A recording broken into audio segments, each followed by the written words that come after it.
Hi, we're Shelter Point. And you're watching Toasted.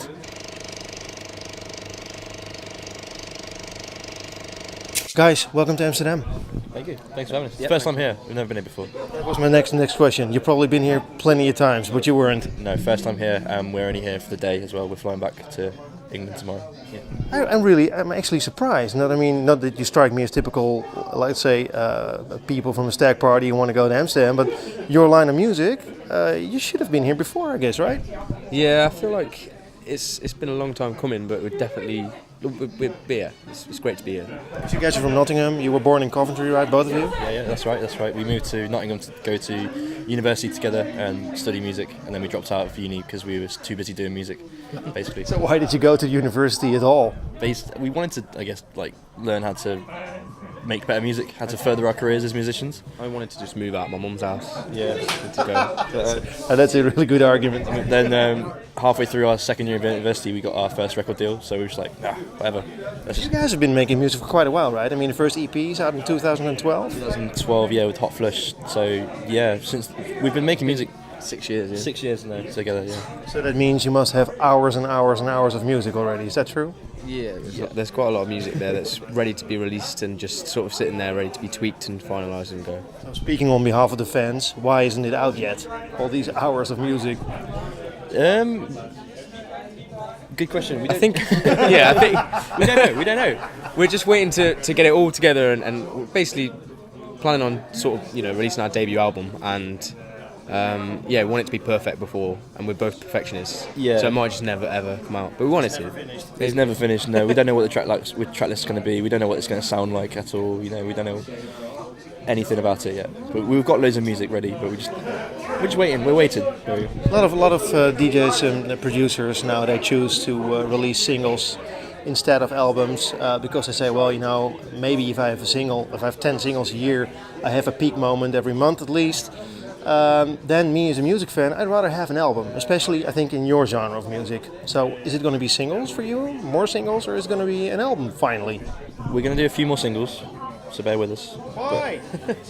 I think for me, I'd love to have that physical copy of of an album on vinyl and release that. But I think for now, I think it is a good idea. Maybe even another EP or something. Because it's also a creative thing, right? I mean, I love to get into the flow of music, and I mean, I like the build-up of an EP or an album, and I think your music suits it really well, actually.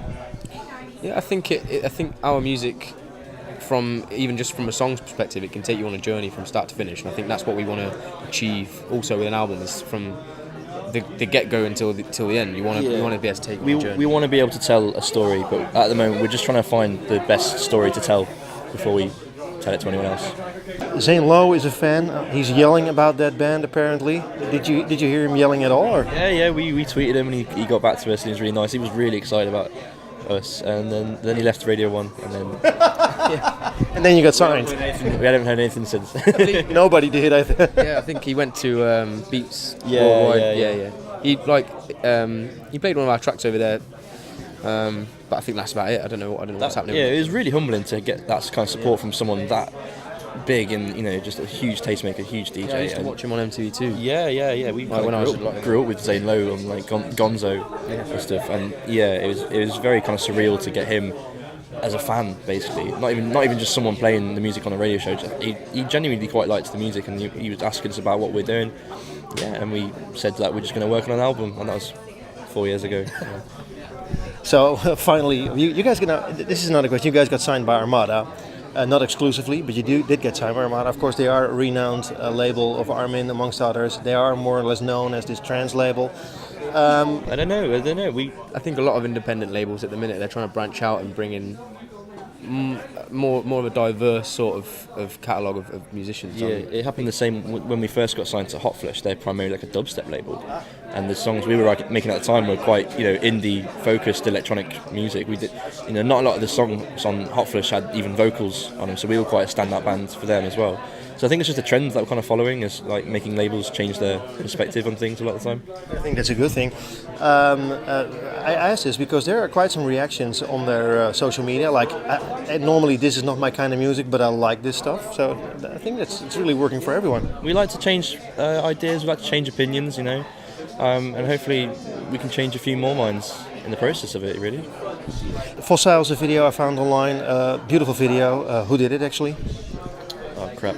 What was that video? Which one? Fossil. Oh, crap. Fossil was there was a company called Storm and Shelter, and we basically put a brief up on the internet, and they got back and they basically come up with a brief, and we loved it, and said sort of go for it, and sort of better than we could have imagined as well. I love it. Yeah, it's great. Beautiful stuff. Hey, and music-wise, I couldn't stop listening to somebody cocking a gun around 5 minutes, but it's probably a different sound than it is. Sorry, what was that? It's like the sound of a cocking gun in the song, but what is it? There's a lot of sounds that we use. We use found sounds, so we'll take like a field recorder out, and we'll I don't know, throw bricks against a wall and then sample it. Smashing plates in the kitchen and just like changing how that sounds, like slowing it down, speeding up. We don't have a gun. No, we're not allowed to. There's no kind of good gun laws in the UK at the moment. It'll probably change after the Brexit. Maybe after our album comes out as well, they'll change it. But no, we like the idea of like when you're listening to something is hearing a familiar sound and something to kind of bring you into that world you already know, but also taking you somewhere else as well. I think that's what we try and do with a lot of creative noises. We go down. There's a lot of caves in Nottingham, so we record a lot of sounds in the dark caves. Just throwing bricks against walls and just like shouting at each other. Is it actually good living in Nottingham? Because I have a lot of friends in Derby, and they always told me like, yeah, Derby, you better go out as a guy. You can better go out in Nottingham. Yeah, Nottingham's great. I mean, like we went up to study there, and then we just ended up living there, and we still live there now.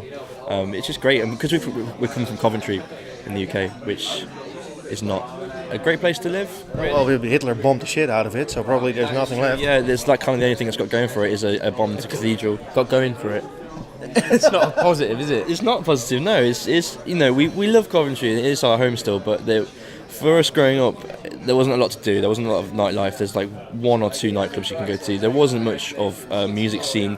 Since coming to Nottingham, we've met so many like different musicians who now we're friends with, and we've played shows with loads of different people around the city, and it's just somewhere that we just really enjoy being a part of, and a great scene altogether, really.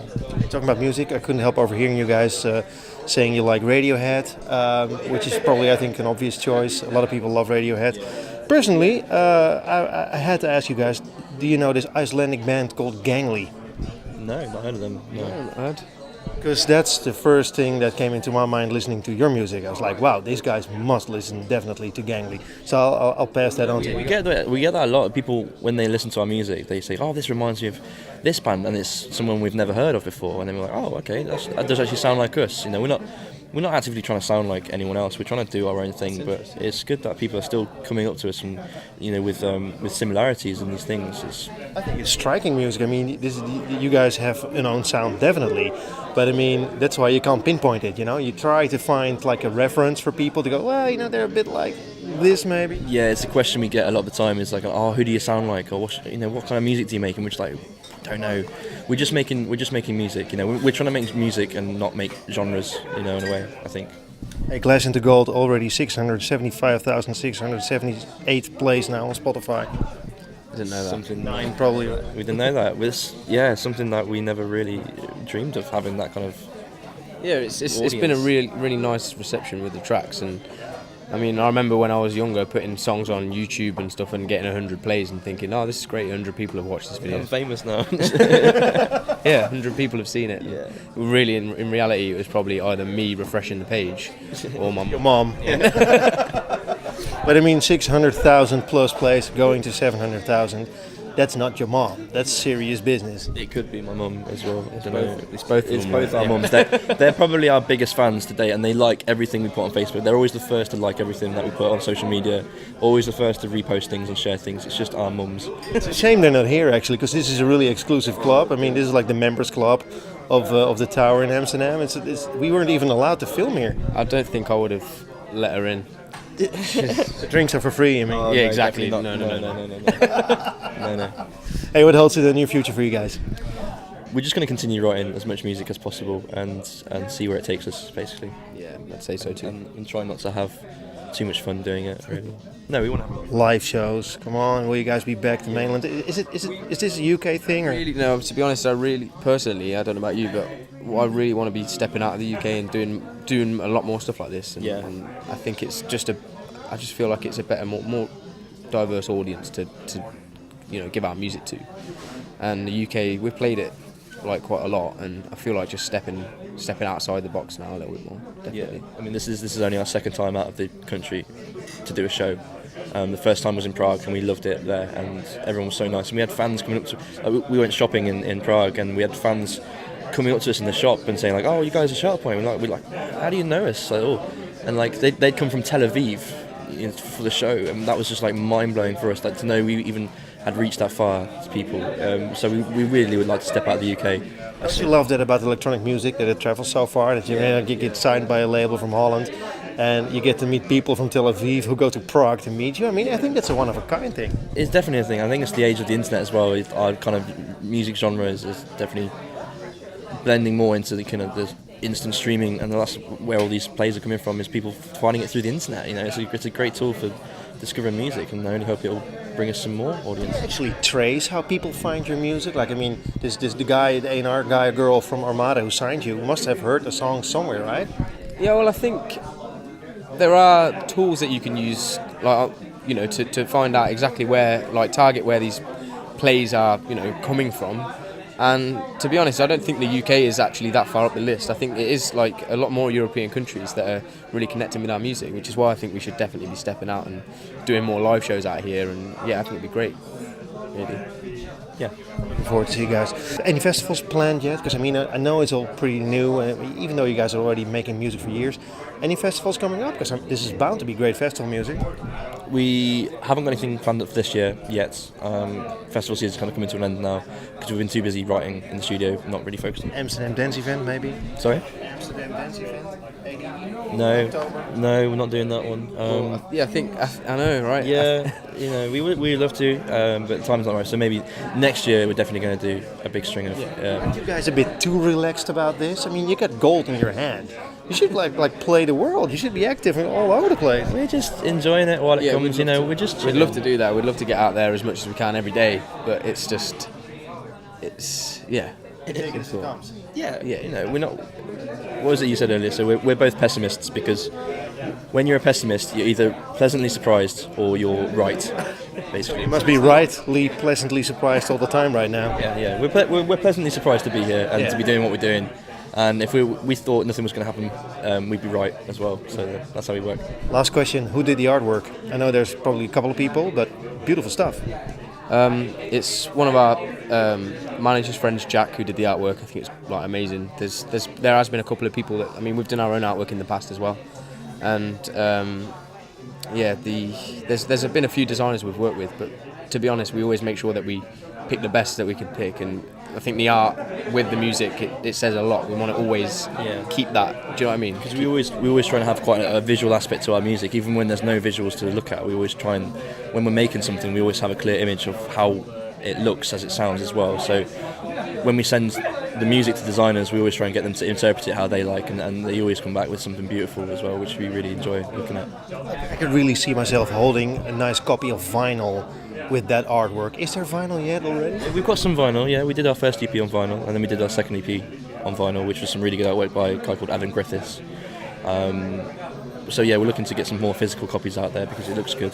We like to have a piece of art as well as a physical copy of music. It's good to hold in your hands and look at it. Yeah. I would be, in your words, very much pleasantly surprised to have a copy. So thanks so much for your time. Thanks for having us. Yeah, Thank you very much. Awesome. Thanks.